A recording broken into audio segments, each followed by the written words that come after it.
Lovers ఈరోజు చాలా సింపుల్గా అండ్ చాలా టేస్టీగా ఉండే స్వీట్ రెసిపీ రవ్వ లడ్డూని ఎలా తయారు చేసుకోవాలో చూసేయండి.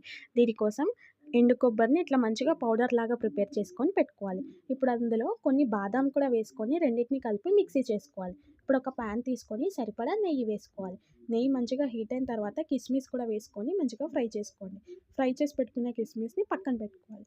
ఇప్పుడు అదే ప్యాన్లో ఒక కప్పు రవ్వని వేసుకొని మంచిగా ఫ్రై చేసుకోండి. రవ్వ కొంచెం సేపు ఫ్రై అయిన తర్వాత బాదాం అండ్ ఎండు కొబ్బరిని పౌడర్ చేశాం కదా, సో ఆ పౌడర్ కూడా ఇందులోకి వేసేసుకొని రెండింటిని మంచిగా మిక్స్ చేసుకోవాలన్నమాట. సో ఇప్పుడు ఒక కప్పు రవ్వకి ఒక కప్పు చక్కెర అండ్ అలాగే ఫ్రై చేసి పెట్టుకున్న కిస్మిస్ అండ్ అలాగే కొంచెం ఇలాచీ పౌడర్ కూడా వేసుకొని అన్నీ బాగా కలిసేలాగా మిక్స్ చేసుకోవాలి. సో రవ్వ అనేది గోల్డెన్ కలర్ వచ్చేదాకా ఫ్రై చేయాల్సిన అవసరం లేదు, షాలో ఫ్రై అయితే సరిపోతుంది. ఇట్లా మంచిగా ఫ్రై చేసేసుకొని గ్యాస్ ఆఫ్ చేసేసుకోవాలి. ఇప్పుడు రవ్వని ఒక ప్లేట్లోకి ట్రాన్స్ఫర్ చేసుకోవాలి.